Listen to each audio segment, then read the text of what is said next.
If you just now tuning in, hit the like, hit the subscribe, and hit the bell. GMS fam, the green room. Let's talk about it.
Hey, yo, GMS fam, the green room. What's going on, y'all? Happy Wednesday. We are halfway through the week.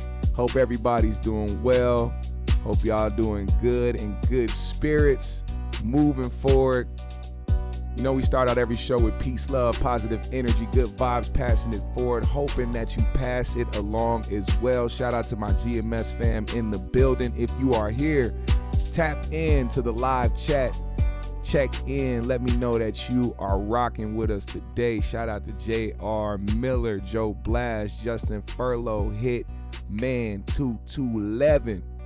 Samajin, what's going on, man? How y'all feeling, man? I know y'all doing well. You got to be doing well, and if you're not, man, roll something up, man. Release your mind. Release your mind. Today we got a few topics to talk about, man. A few of them, man. A lot of them. Here's the thing with the direction we're gonna go today, man. First, we're gonna talk about the man that was built like a human. Well, I mean, I guess a tongue is human, but he was built like a man-sized tongue, looking like a tongue on TV. From the hat to the outfit. Somehow, this man ended up looking like a strip of Big League Chew. Corey Holcomb went on the 50 on 50 podcast to talk about some things last night. One of them being his grievances with how Hollywood chooses certain people to be in the forefront. And he took the time to pinpoint Jerrod Carmichael, another comedian who also was hosting the Golden Globes last night. Caused a little controversy himself. We'll talk about that in a little while. But Corey made it very known, and he's never shied away from speaking about, quote-unquote, Hollyweird and the way that they choose certain individuals and put things to the forefront so that they can most likely influence other people to follow in the same line as, you know, those they choose to be in the spotlight.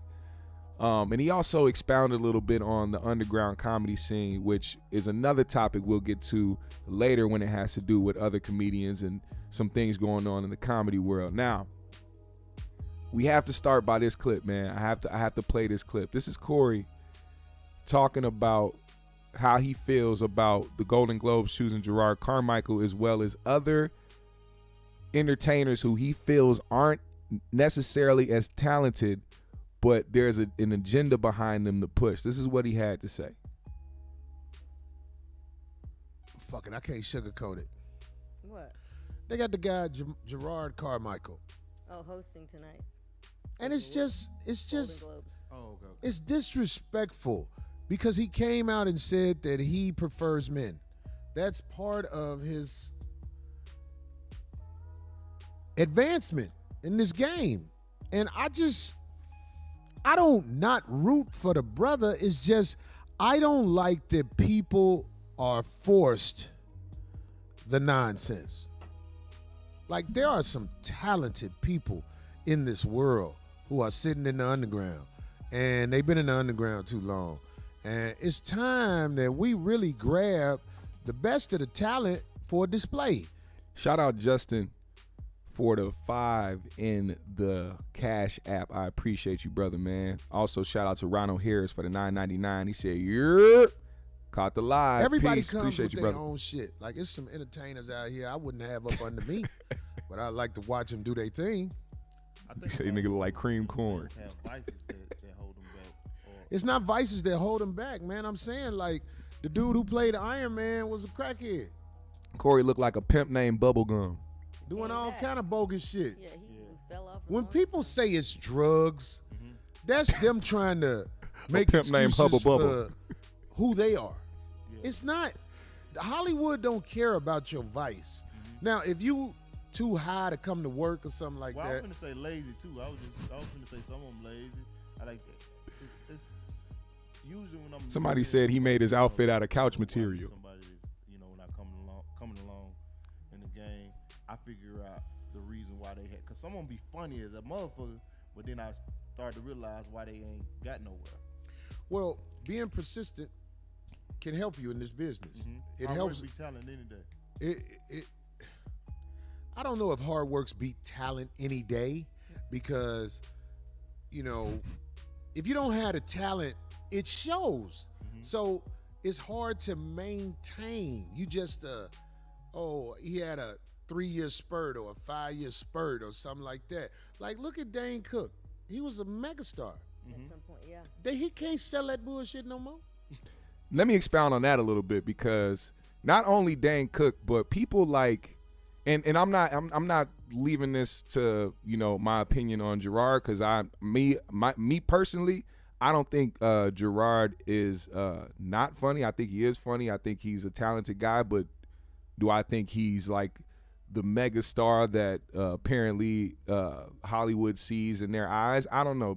Probably not. But as far as people like Dane Cook or people like Amy Schumer, people that really you question how the fuck they even garnished all of this fame and notoriety at one point for doing the things that they were doing that really wasn't entertaining to a certain demographic. You wonder how these people were able to do these things, but really you got to understand the way that I've seen how people just push people on to society, especially entertainers and shit like that, singers, artists and shit.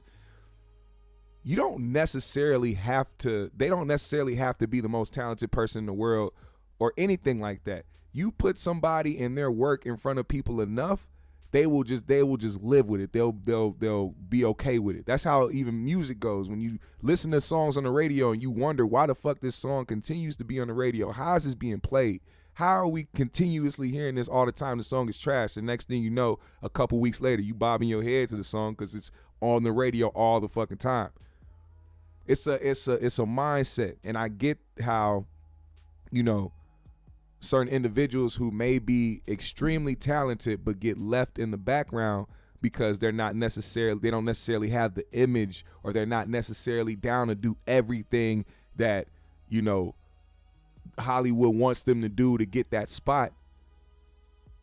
Then you have them pushing in the background, and all that talent, all that ability, all the things that they could be able to do and give to the world creatively is left in the shadows because Hollywood picks and chooses who they want. I'm not hating on the man. I don't dislike the man, but it's hard to fool people again. I can name a few more. I called him out. It probably ain't fair, but he was the one that I really was like, wow, this guy is everything. You know, it's people who got a lot of followers on the internet. They're not good entertainers and they're not good people, but they found a way to get followers. So it's like, I'm not knocking you for who you are, but it is frustrating when I know that the tour business that I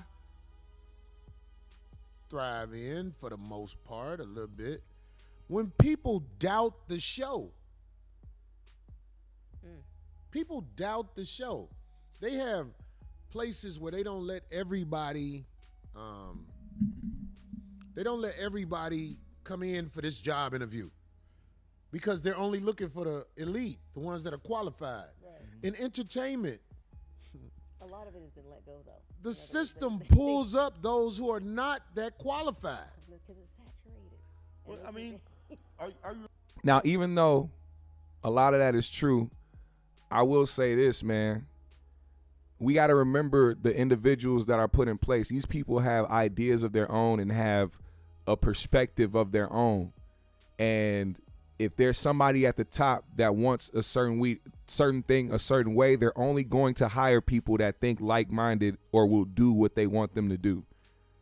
We have a lot of people in positions of power that are gatekeeping in the entertainment industry.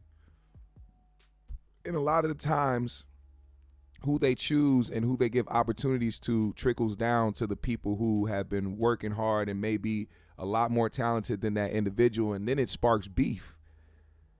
It will inevitably spark a beef between those people and a rift between those people.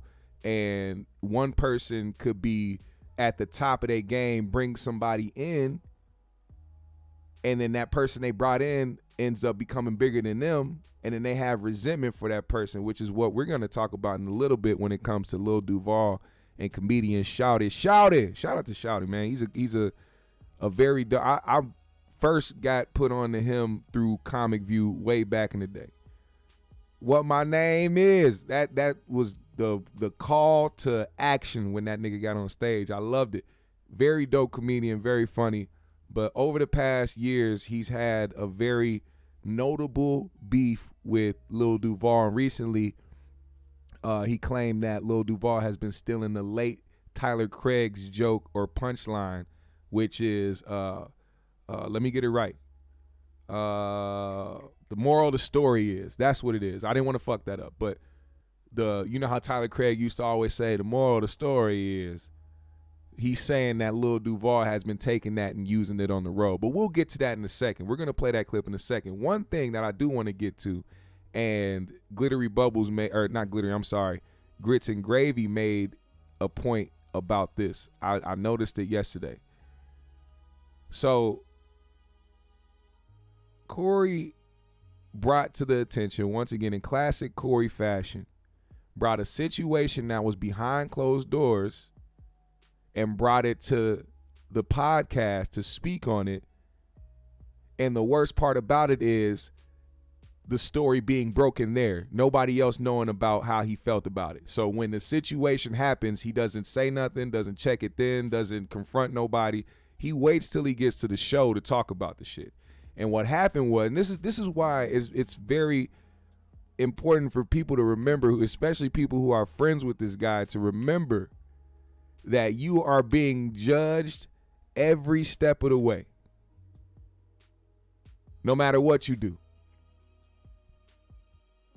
Now, we're talking about a guy who has repeatedly talked about how he smashes whores, how he does X, Y, and Z. He only messes with poverty-stricken bitches. Okay, cool. Let's just say that's a joke, but he says it a lot. How are you mad at your friend for bringing around a whore? How are you mad at your friend for bringing around? And this is what I got, man. I got a weird projection from it because he assumed that this girl wanted his attention. That's what I got from it. He assumed that this girl that came with his homeboy, who he says only brings whores around him, or not even just brings whore, he only dates or only messes with whores. Brought one around him, and even though that wasn't who he came with, for some reason he only had his eye on her all night. Yeah, how you profess to eat ass from the back, but you mad that your homie brought a whore with him? First of all, let me stop saying whore, because I don't even know if this lady was a whore or not. She probably had on a tight dress that was probably a little high cut, and at one point her roast beef came, slipping through the cracks. Maybe. Who knows? Who knows if she was purposely trying to show the monkey to Corey Holcomb? Who the fuck knows? But all I know is that regardless of the situation, a lot of the times these things are brought to the forefront on the 5150 show without people who were involved having the knowledge that Corey even felt some type of way about it. He was asked by Marcus, did you talk? Did you say something to him? No, I ain't said nothing to him. It's been a few days. Yeah, well, you probably should have said something to him, my guy. Especially this is somebody you say is your friend. You don't have a problem with him at all. He said you don't have a problem with him. He ain't got no beef, none of that. It's not an actual problem with him. He just didn't like what this girl did. He claimed that the girl stole something or tried to steal something. I don't know what it was. I'm gonna try to find the clip because I didn't timestamp that clip at all. But he said she stole something out of the green room, and you know how Corey is about his green room. Don't fuck with his green room. Point blank period. If you go to Corey's green room, you better go there and be a mannequin. Just stand there. Don't do shit. Don't say shit. Don't touch nothing. As a matter of fact, don't even go in the green room. Just let Corey be by himself in his green room and let him bask in his own ambience. Because something about that green room, that man that's to me, it seems like the highest disrespect to him is to invade his privacy in the green room, which I wholeheartedly understand. There's nothing wrong with that. But it seems like a person that would have such strict rules and policies for his privacy and his green room would check people about that, or would let it be known that that's how he feels. Not wait till you get on the show to talk about it. No, talk about it to the people that are around you. Are these your friends? Are these your acquaintances? Are these people that are usually around you when you're on the scene? You have to make it known so that people don't step over those boundaries. You can't expect everybody to tune in to the 5150 show to hear your grievances with what they don't even know they did. Imagine the friend in question that brought the whore with him, and he watching the 5150 show like, yeah, man, this shit, watching Corey, man, and he probably sitting right next to the girl. I thought about that. I did think about that. I'm like, what if dude he talking about is watching the show because he has no idea Corey feels some type of way about what happened. Imagine him just sitting there chilling with his girl, shit, with his little whore, and then all of a sudden this nigga start going in. He said, you know what, baby, let me turn this off. Let me just go ahead and turn this off. We don't need to listen to that right now. We don't need to listen. You know, he a comedian. He be playing around, man. He be playing around. He ain't for real. He love us. It's cool. It's cool. Nah, man. Corey got to really start dealing with his issues with the people that he's cool with behind closed doors first, man. Bringing that shit to the podcast, I get it. It's entertaining. It keeps people with the, oh my gosh, this is going, look, Corey going in. I get it. But in real life, man, it's only going to cause rifts. And the only thing we've ever seen from Corey talking crazy about another individual is that he will show up inevitably in the next week or two and be apologetic about it, or be, oh, you know, the beef is squashed, ain't no beef, or people try to kick up dust, or people try to put 100 on 10. No, we just talk about what we see and what happens. If you go out of your way to speak on somebody, especially if y'all haven't even talked about the problem at hand, y'all ain't even, the person that you talking about don't even know you have a problem. That's a problem.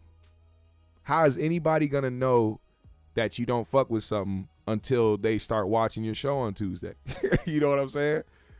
These are people in your actual real life. You called this person a friend, so Chop it up with your friend, man. Let it be known that you don't do that type of shit, or you don't fuck with that type of shit. Tell them quit bringing whores around you that let they coochie meat hang out when they sitting in front of you. Just be open and honest. You supposed to be the comic who don't hold your tongue. You supposed to be Mr. 5150, the guy that will not hold any punches, who will let it be known at any moment. People supposed to be intimidated about what you might say in front of them when you around them.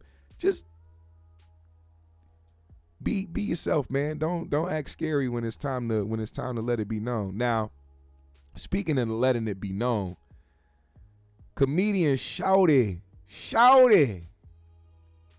was on the Ugly Money podcast. That's what it is, Ugly Money podcast. Shout out to the Ugly Money podcast. I haven't heard of this podcast, but I'm starting to really do my research on more black podcasts, not just in my city, but in surrounding areas. And this video came across my feed, and it interests me because I've seen videos of Shawty talking about him and Lil Duval's beef and the things that they went through, and how it got to be where it is today, where they really don't fuck with each other.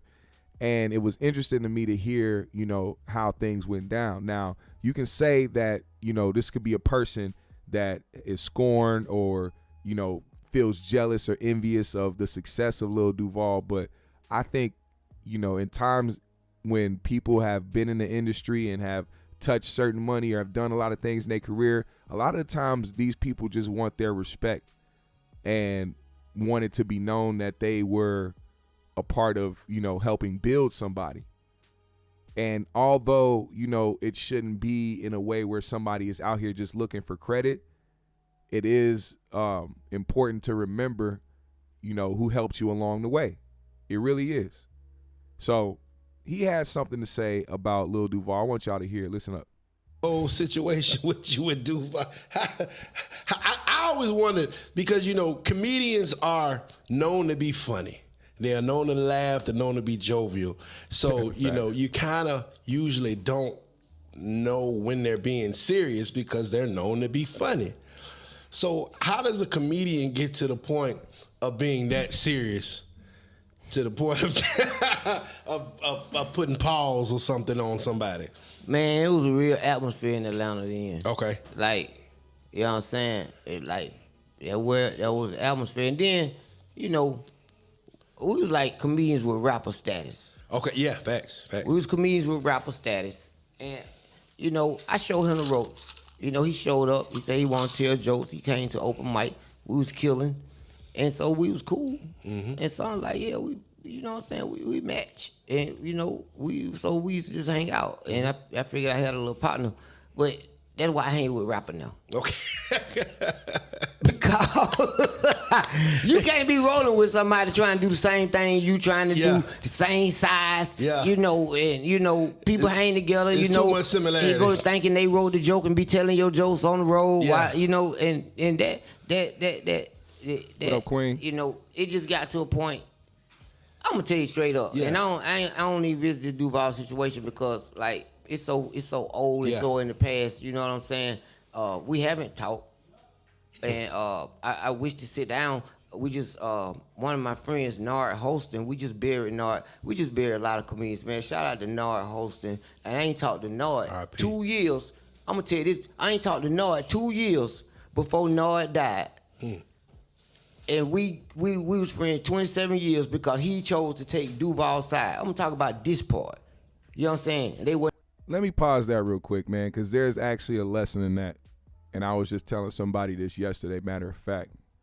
And today too. Matter of fact, who was it, man? I posted something yesterday and today on two separate people's posts who talked about not speaking to certain individuals, whether it be a family member or somebody you used to be close to, man. If you still have love and care for that person, and the reasoning behind y'all falling out isn't something major to the point where you can't be cool with this person anymore, please reach out, man.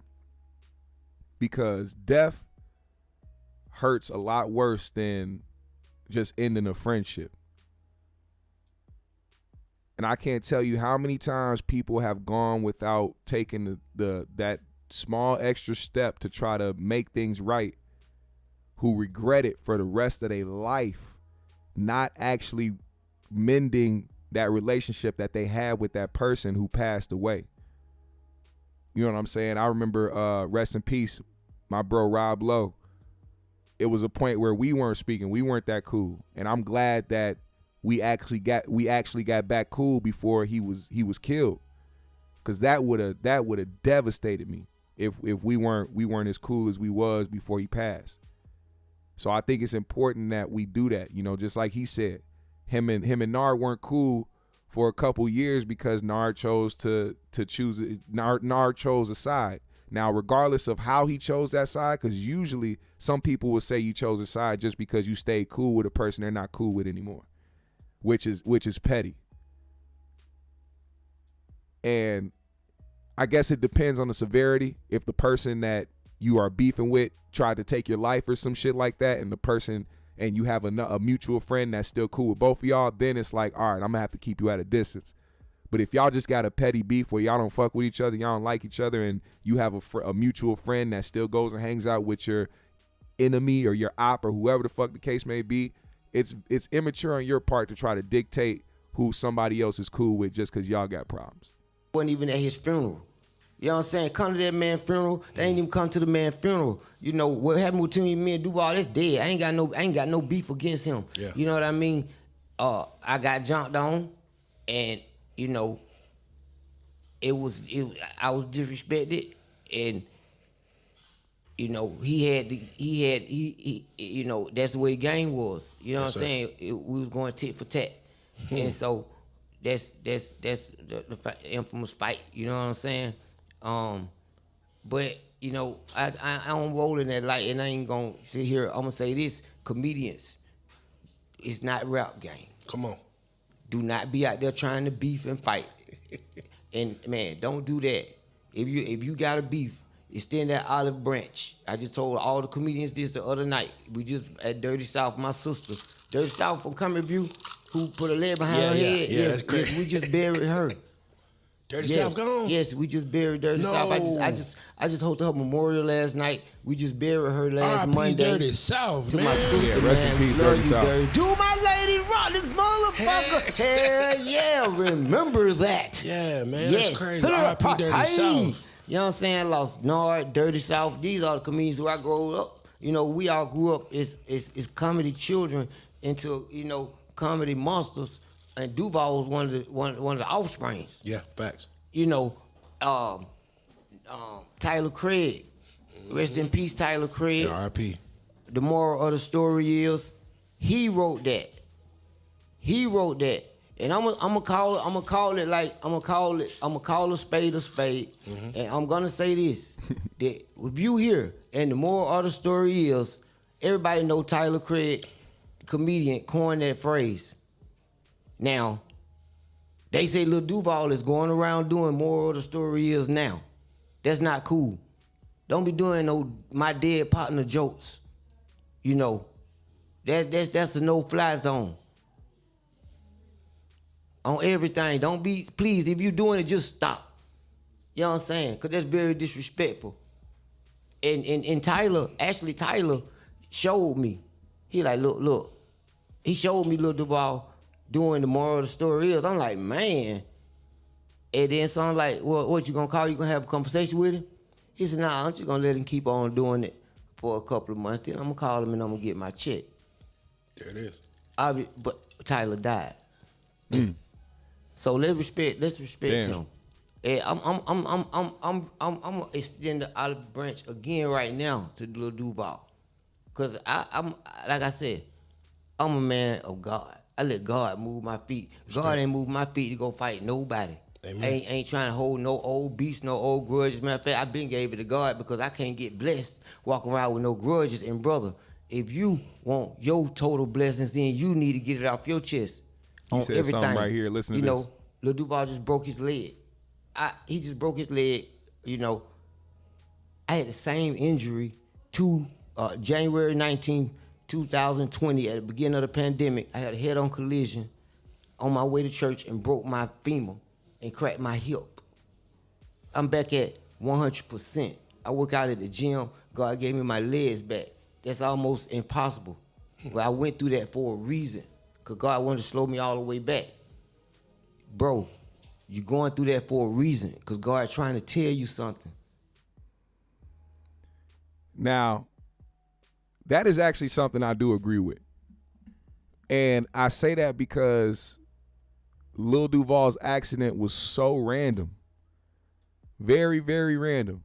And it was something that sat him down for a while and made him rehabilitate himself. Not saying that this was something that was supposed to teach him something, because I don't know about Duval's sins, or I don't know if joke stealing is bad enough in the eyes of God to have you, get into a accident that almost takes your life. But you never know what people do, behind closed doors, or how they treat certain people, or, just things they've done, period. So you never know what karma is ahead of individuals. And I think that was a profound statement, because it wasn't just him saying, hey, you got into an accident, God telling you something, you might want to slow down. He said, no, the same thing happened to me. I was out here doing shit. I was out here building up my karma, my negative karma, that when it came back to me, it hit me. It hit me hard. And I had to relearn this. I had to do this. I had to do that. He said that is something telling you something.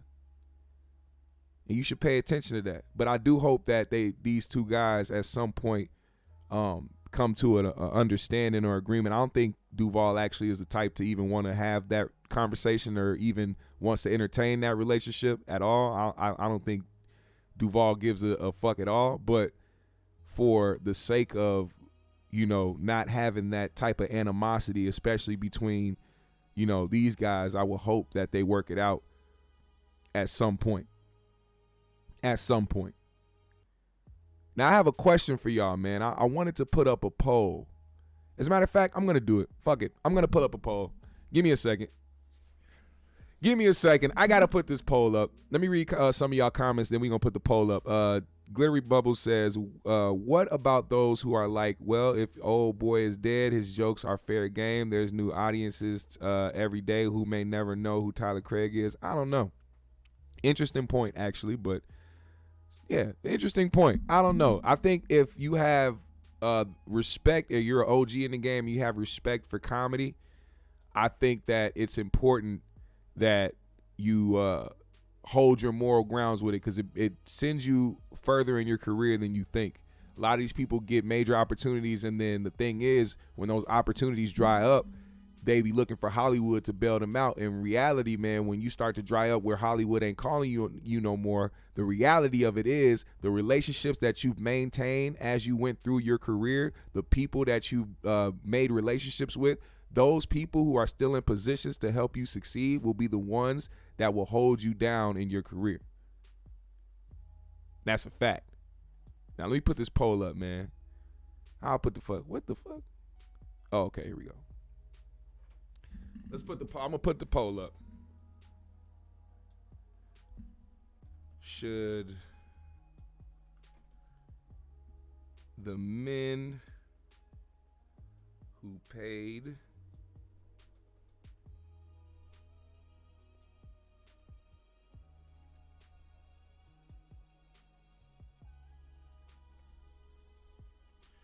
all right, when you guys read this poll, when you guys read the question, please do me a favor, a big old favor, and have an honest answer with this, because something has come to my attention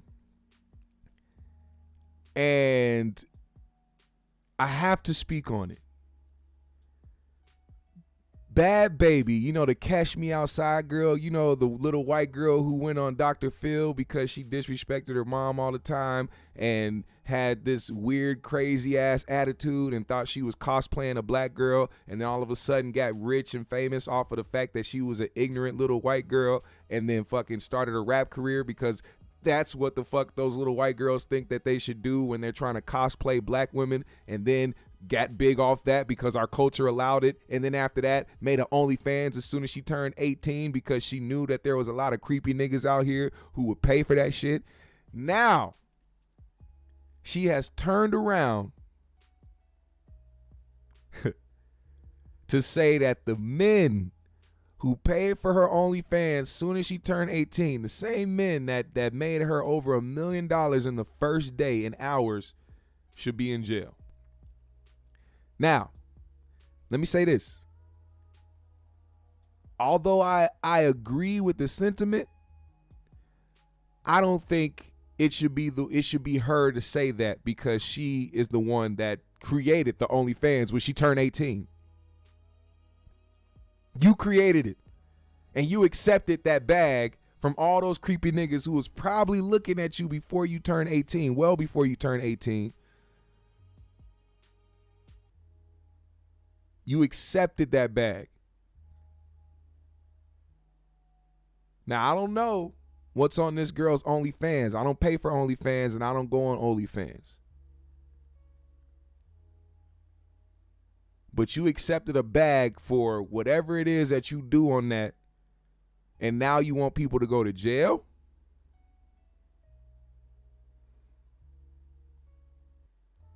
Facts. If they need to go to jail, she need to go to jail. You need to be locked up for impersonating a black person. You need to go to jail for lying about who you been your whole fucking life just to make a fucking profit off of our culture. That's what you need to go to jail for. Motherfucker took advantage of some pedophiles so you could make millions, and now you want them niggas to go to jail?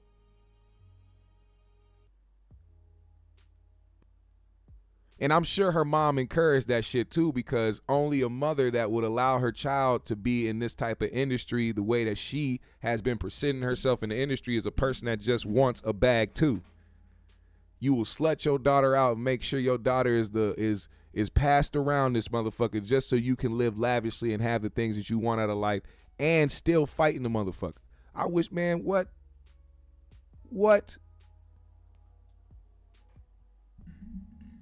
It's the craziest shit I heard. Chill BTV said if anyone should be arrested, it should be her parents or guardian. Yeah, her mom is trash, bro. Her dad is trash. Both them niggas white, by the way. I didn't know if y'all knew that. Nobody talks like that but her. She cosplay a black girl, or who she thinks a black girl is, because black people aren't monoliths. We don't only act a certain way or talk a certain way or look a certain way. But because she feels like that, she has gone on in her life to present herself that way. Sounds like a fucking dumbass every time she opens her mouth, because you can tell she playing. And so much so that now she believes that's who she is. Imagine that. I done seen so many white girls go from Becky to Bequisha in a matter of days just because they hang around certain people. And the black people that hang around these type of white people who encourage it and who be like, nah, she real. She might as well be black. Shut the fuck up. Trust me, you would be surprised at who would do shit for a bag. And that's what they do. When they sit up there and cosplay us, they like to have other black people around them to try to validate their actions, when really these are just the black people who just want to be out there in the forefront. You famous, you getting all you trending every week. These clout chasing ass niggas want to be around you. They don't give a fuck about the moral high ground behind it. Fucking clowns. Zen Master said Shanika Dolezal. That's funny. Shanika Dolezal. God damn. Rachel got a OnlyFans too. I don't know if y'all know that. They said she be busting it open. But anyway, we gotta move forward because I don't want to spend too much time on that rat face motherfucker. Marjorie Taylor Greene, this Republican bust down, decided that she was gonna post a video trying to promote her and whatever she had going on and put here's the funny part, bro. Oh man. All right, you know what? Let me explain this first before I go to the funny shit.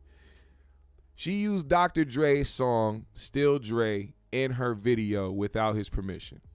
Dr. Dre and his team got wind of it immediately and wasted no time to send in that legal paper to let it be known that this is not what we approved. You need our permission and you didn't pay us, bitch. Take it down. King Holmes, Paterno, and Serrano LLP attorneys at law. Matter of fact, those are the first niggas I'm gonna look up when I get rich, because if they are this good, nigga, we need them on the squad. The letter says, Dear Miss Taylor Greene, we write you on behalf of our client Andre Young, PKA Dr. Dre, composer and performer of the hit song Still Dre. You were wrongfully exploiting this work through the various social media outlets to promote your divisive and hateful political agenda. Andre Young is the owner of the copyright in Still Dre with the exclusive right to exploit. Same Mr. Young has not and will never grant you permission to broadcast or disseminate any of his music. The use of Still Dre without permission constitutes copyright infringement in violation of 17 USC something 501. One might expect that as a member of Congress, you would have a passing familiarity with the laws of our country. It's possible, though, that laws governing intellectual property are a little too I don't even know what the fuck that says, and insufficiently populist for you to really have spent much time on. We're writing because we think an actual lawmaker should be making laws, not breaking laws, especially those embodied in the Constitution by the founding fathers. Listen to these niggas that wrote this up, man. Dre has an exceptional legal team. The United States Copyright Act says a lot of things, but one of the things it says is that you can't use someone else's song for your political campaign promotions unless you get permission from the owner of the copyright in the song, a step you failed to take. Demand is hereby made that you cease and desist from any further unauthorized use of Andre Young's music. This letter shall constitute formal notice to you of the matter set forth herein. Accordingly, please provide me with written confirmation that you have complied with these demands before January 11th, 2023. His legal team was on that ass. And please believe me, she took that shit down immediately. And here's the thing, man. The funny part about white people who do this type of shit, who really hate us, actually, to tell you the truth, really would waste no time to have something crazy or foul to say about us, but will literally jump to the opportunity to use our music and use our culture to try to help promote whatever bullshit they got going on that's anti-us. Right? They will do that. And then when this happens, when you go the legal route, see, Dr. Dre could have put up a tweet. He could have went live. He could have posted a video talking shit and did just whatever the fuck a lot of these niggas who don't know how to take this route do. But he took the proper route, like a lot of these corporations do, yet he was hit with a response talking about thug this and this and that. Bitch, you use Still Dre in your video and you trying to call a nigga a thug and you trying to say all this type of shit in response, bitch. Shut up. Then deleted the tweet because you already know how that's going to look. You chose a nigga's song to try to promote your shit. Then you want to turn around and try to call a nigga a thug when he uses the legal route to get you not to use his fucking music. And then you have this guy here. I don't know who he is. He's a Conor McGregor lookalike. Says Dr. Dre forced Marjorie Taylor Greene to stop using his music in her video because she's destroying America, in quotes. When you use quotes, that means that somebody said what it is that you posted. But see, white people have this strategy to literally say what was never said to make shit look like what it's not. In that letter that I just read, word for word, verbatim, did anybody hear me say she's destroying America? Did y'all hear me say that at all? No, because it wasn't said. And like I said, Dr. Dre didn't put up no post. He didn't tweet nothing. He didn't put out no video. He didn't say shit. He let his legal team send that letter, and that was it. But here's this white man talking about he said she's destroying America. And then somehow in his scrambled ass, white supremacist ass logic, he said Dr. Dre's home city of LA, and showing the disaster that is the LA streets. Because somehow, some way, I mean, correct me if I'm wrong, this is Dr. Dre's fault, right? Somehow, some way, the homeless problem in California is Dr. Dre's fault. This is typical white logic. Because regardless if you're doing something the wrong way or the right way as a black man in America, you will still be demonized some way, shape, or form.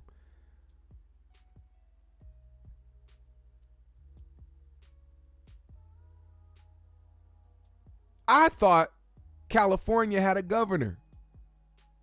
I thought they had mayors. I thought they had legislators. I thought they had politicians in place to try to help fix these problems. I didn't know that this was left on the hands of Dr. Dre. Whoa. Imagine that. This be your response. And then on top of that, people actually believing in it, liking it, retweeting it like, yeah, Dr. Dre wants to talk about Marjorie and her morals. Look at LA streets. What are you doing to help fix LA streets, Dr. Dre? Nigga, I make beats. The fuck are y'all talking about?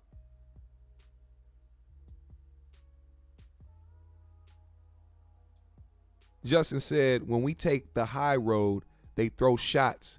When we throw shots, they play victim. We really can't give a care. Well, no, we can't. Because it's a lose-lose battle, which is why we should never switch up or never try to be the type to try to make these type of people feel comfortable or back down in any way, shape, or form. I just posted this the other day, man. Stand on what you say. Speak with conviction. Be real about how you feel. Because a lot of the times these people will try to put you in a box and will try to make you believe that you wrong when you are 100% right. We talking about copyright issues, some shit that happens on a daily basis, day in, day out.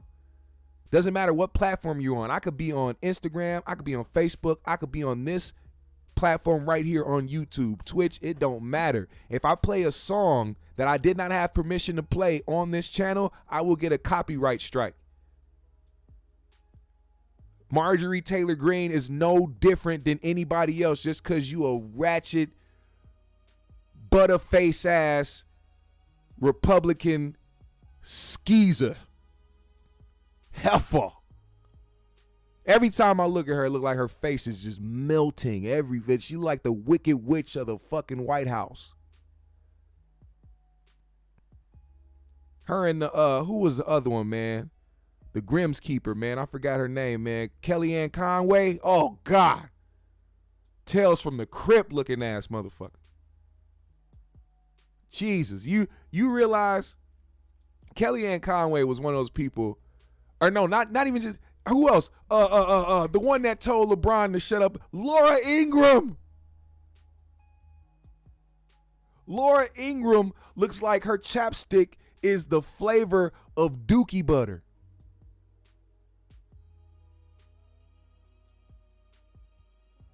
She practices the religion of mayonism. I cannot stand these individuals.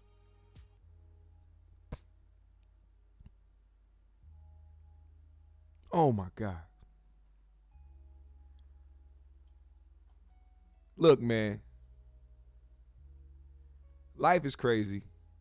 Things are going to happen. But make sure you stand on what you believe in. Speak with conviction. And stand by your people who deserve it. Some of them niggas need to be left behind because they ain't no good for the culture. But the people you know, the people you love, the people you care about, man, remain in that mindset forever. This social media shit is crazy. It's weird, man. That's why I'm doing this shit here, man, so we can have these real conversations. And, you know, I value y'all opinions as well. That's why, you know, I'm not just looking for people to comment in the chat so that we can have engagement and more people can pop up. It's like, no, I want to hear what y'all have to say about these things, man. And, you know, since day one, y'all have been doing just that. And I really do value y'all opinions, whether y'all agree with me or y'all don't agree with me. There's some things that I've learned over the years about certain subjects and certain things. I would come and start the show already with an opinion made. And because somebody here had a difference of opinion and put it in a better light, it helped change my perspective. So please believe me when I tell you that y'all opinions are very, very much valued here on this platform, man. I got a lot of love for the people that show love to me. So with that said, man, I need y'all to do me a favor, man. Today, if I have any artists in the chat, any artists, any people that, you know, make music or have a platform that need, you know, music or whatever, I'm giving away free beats all day. All fucking day. All fucking day. And I'm going to start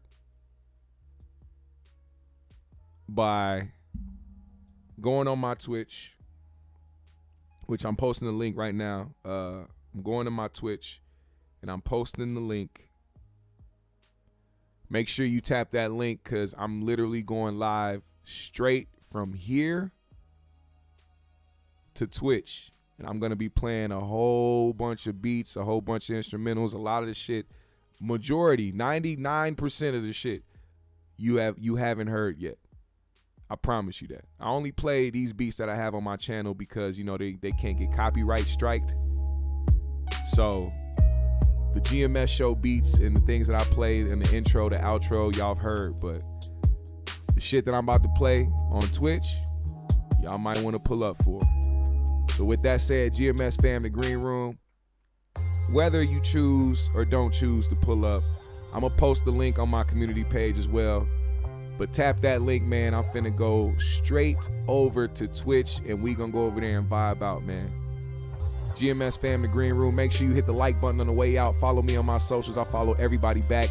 Hit the Cash App if you are feeling generous today. We're most appreciated. Shout out to those who donated to the show today, man. My nigga Justin, Furlough. Who else, man? I had a 9 in here from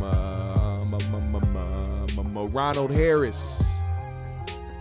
Had a 9 in there from Ronald Harris, man. Appreciate you, man. Appreciate y'all, the GMS fam. Leave a comment on this video when the live is over, or wait to do it till after Twitch, because you know we going straight to Twitch when the live is over. I'm telling you, as soon as this shit ends, I am clicking the live button on Twitch. So pull up on me, man. I got a lot of shit to play. We gonna groove the fuck out. We gonna have a good time. We gonna smoke something. And we gonna enjoy this Wednesday, man. GMS fam, the Green Room, we out. Go to Twitch.